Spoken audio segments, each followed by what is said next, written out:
नमस्कार, मैं doctor Shailendra Kumar Goyal, director urology यानी मूत्र रोग विशेषज्ञ, एंड्रोलॉजी यानी sexology, robotic and kidney transplant surgeon, Max super speciality hospital Vaishali एवं Goyal urology and dental clinic DF10 sector 108 Noida से आपका स्वागत करता हूं।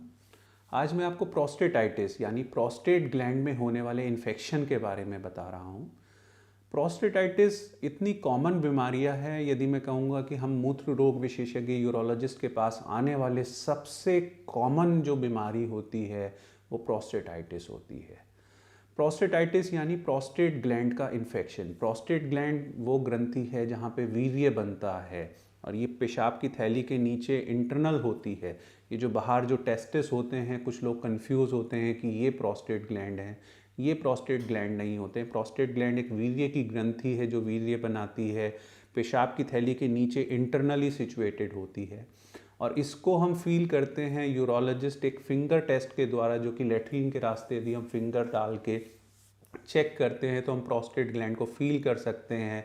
और प्रोस्टेटाइटिस में जब हम फिंगर से प्रोस्टेट ग्लैंड को फील करते हैं तो वहाँ पे पेन पेशेंट को होता है उसको टच करने में, और वो थोड़ा सा इरेगुलर उसकी कंसिस्टेंसी, यदि अंदर मवाद बन गया होता है तो सॉफ्ट हो जाती है या कई बार वो फर्म हो जाती है, हार्ड हो जाती है, depending upon a different infection process. Prostate gland का इन्फेक्शन जैसे मैंने बताया इतना कॉमन है कि यूरोलॉजिस्ट के पास आने वाले सबसे कॉमन बीमारी पुरुषों में ये होती है। यंग एज के लोग बहुत कॉमनली आते हैं इस चीज़ में, जिसको लोग कॉमनली यूटीआई कह देते हैं। तो यूटीआई यंग एज के लोगों में जो commonest one of the common reason UTI का होता है वो प्रोस्टेट ग्लैंड में इन्फेक्शन होता है। एक पुरुषों में, यंग पुरुषों में एक बीमारी का नाम बड़ा कॉमनली लिया जाता है धात की बीमारी, जिसमें वो लोग कहते हैं कि पेशाब में वीर्य निकलने लगता है या पेशाब में थोड़ी सफ़ेदी आने लगती है। तो धात की बीमारियों में देखा गया है अधिकतर के केसेस या तो वो कुछ वीर्य निकलता है या अधिकतर केसेस में वो कुछ ना कुछ प्रोस्टेटाइटिस का ही पार्ट होता है। वो प्रोस्टेटाइटिस में प्रोस्टेट ग्लैंड में इन्फेक्शन होता है और इसके मुख्य कारण में जो आता है यंग लोगों में, एक कारण होता है कि प्रोस्टेट ग्लैंड का यूज़ ना करना, एब्स्टिनेंस जिसको हम कहते हैं, या ब्रह्मचर्य का पालन करना। लोग क्या होते हैं, यंग लोग होते हैं जिनकी शादी नहीं होती है, उनको बता दिया जाता है हमारे समाज में यौन एजुकेशन या सेक्स एजुकेशन नहीं होता है, और उनको बता दिया जाता है कि वीर्य बहुत ताकतवर है और वीर्य पूरे ब्लड के बहुत इंपॉर्टेंट अवयवों से बनता है और यदि आपका वीर्य निकलेगा तो आपको कमजोरी आ जाएगी।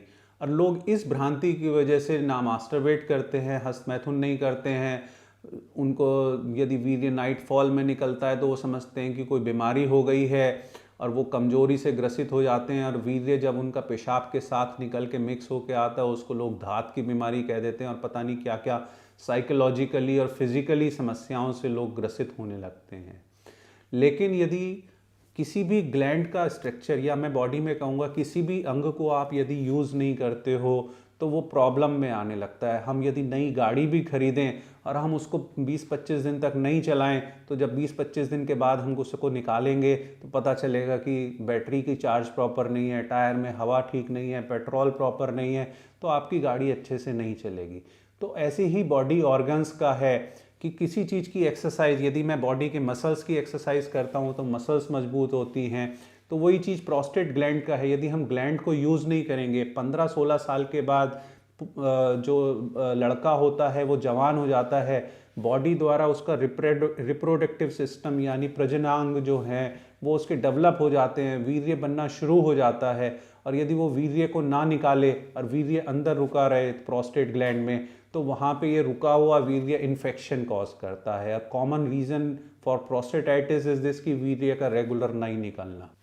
तो वीर्य यदि आपका रेगुलर निकलता रहता है तो प्रोस्टेटाइटिस होने के चांसेस कम होते हैं। दूसरा रीज़न इसका अपोजिट हुआ, कुछ लोग सेक्सुअल प्रोमिस्क्यूटी यानी मल्टीपल सेक्सुअल कॉन्टैक्ट्स में लगे होते हैं, तो उसकी वजह से भी यूरिनरी या सेक्सुअली ट्रांसमिटेड इन्फेक्शन STI हो जाते हैं। तो उन STI में भी, सेक्सुअली ट्रांसमिटेड इन्फेक्शंस में, जब वो इन्फेक्शन पेशाब के रास्ते से प्रोस्टेट ग्लैंड तक चला जाता है तो वो भी एक प्रोस्टेटाइटिस की वजह होती है। और इसकी एक कॉमन वजह ये होती है कि जब यंग लोग जब सेक्सुअल कॉन्टैक्ट्स करते हैं, जब वो एक वेडलॉक में नहीं होते हैं, तो वहाँ पे उनके पास प्रॉपर संसाधन नहीं होते हैं, प्रॉपरली वॉश नहीं करते हैं सेक्स के बाद, तो वो एक रीज़न होता है कि उसमें उनको इन्फेक्शंस हो जाते हैं। या आज की तारीख में इतनी जानकारी कॉन्डोम का सबको बताए जाने के बावजूद भी लोग मल्टीपल सेक्सुअल पार्टनर्स रखते हैं, कॉन्डोम यूज़ नहीं करते हैं, सेक्स के बाद प्रॉपर वॉश नहीं करते हैं।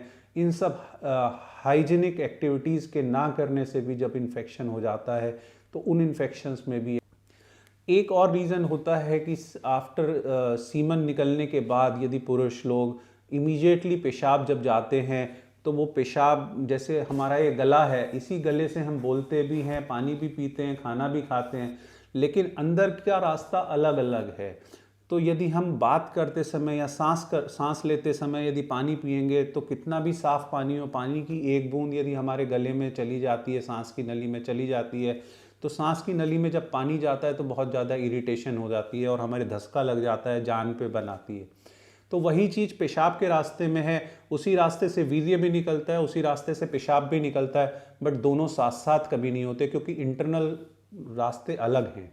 तो जिस समय वीर्य निकल रहा होता है, बॉडी वीर्य निकलने के लिए, इजैकुलेशन के लिए और सेक्स के लिए तैयार होती है, उस समय यदि हम यूरिन करने की कोशिश करें, तो यूरिन की कुछ बूंदें यदि आपकी सेक्स ग्लैंड, सीमन में, प्रोस्टेट ग्लैंड में चली जाएंगी, तो वो प्रोस्टेटाइटिस, केमिकल प्रोस्टेटाइटिस, इन्फेक्शन नहीं, केमिकल प्रोस्टेटाइटिस करती है।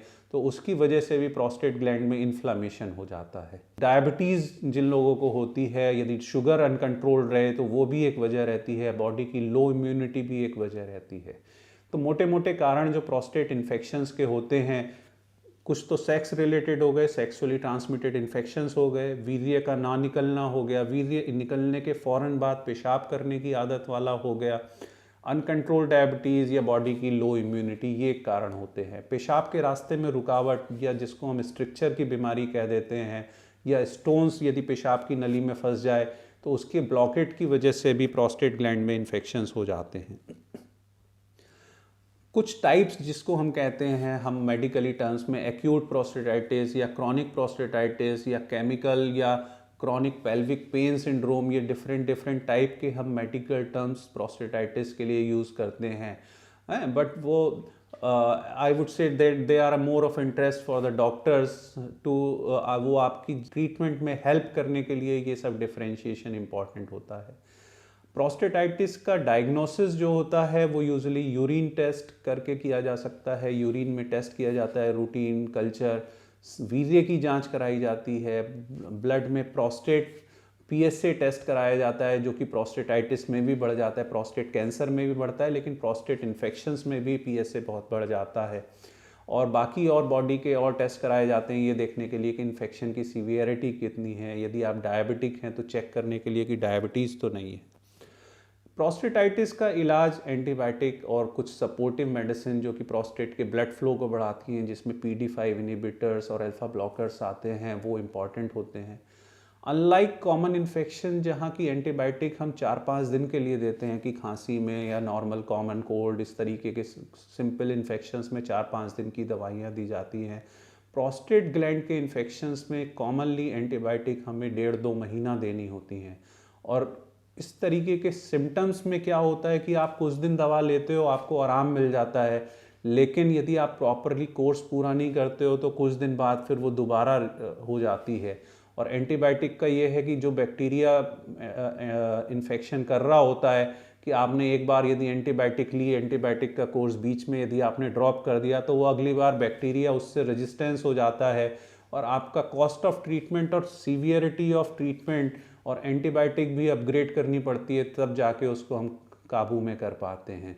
तो आपको अपने मूत्र रोग विशेषज्ञ से मिलके प्रॉपर इसका इलाज करना चाहिए और प्रॉपर कोर्स करना चाहिए। और जब ये प्रोस्टेटाइटिस की बीमारी ठीक हो रही है तो ये तो उस ट्रीटमेंट प्रोसेस में भी फ्लक्चुएशंस आते हैं, एपिसोडिक सिम्टम्स होते हैं कि पता चलता है कि 4-5 दिन आप बिल्कुल ठीक रहे, फिर 1-2 दिन फिर सिम्टम्स होते हैं, फिर ठीक हो जाते हैं।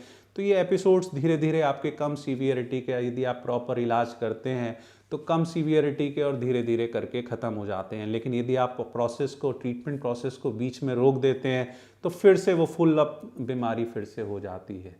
तो प्रोस्टेटाइटिस बहुत कॉमन बीमारी है, लेकिन इसका सही इलाज और पूर्ण कोर्स इसका करना इम्पॉर्टेंट होता है। और प्रोस्टेट ग्लैंड का रेगुलर यूज़, यानी 15 साल के बाद जब आपका वीर्य बनने लगता है तो वीर्य का नियमित रूप से निकालना इम्पॉर्टेंट होता है। जिन लोगों की शादी नहीं हुई तो उन्हें हस्तमैथुन करके वीर्य निकालना इम्पॉर्टेंट रहता है। एटलीस्ट हफ्ते में 1 या 2 बार उन्हें अपना वीर्य निकाल देना चाहिए। और पुरुषों को वीर्य निकलने के फ़ौरन बाद 10-15 मिनट तक पेशाब नहीं करना चाहिए। तो ये मेरे एक इम्पॉर्टेंट प्रिकॉशंस वाली चीज़ें हैं, और इन सब प्रिकॉशंस का पालन करके आप प्रोस्टेटाइटिस से बच सकते हैं। और यदि आप सेक्सुअल कॉन्टैक्ट्स रखते हैं तो सेक्स के बाद अपने लिंग को प्रॉपरली वॉश करना चाहिए, क्लीन करना चाहिए।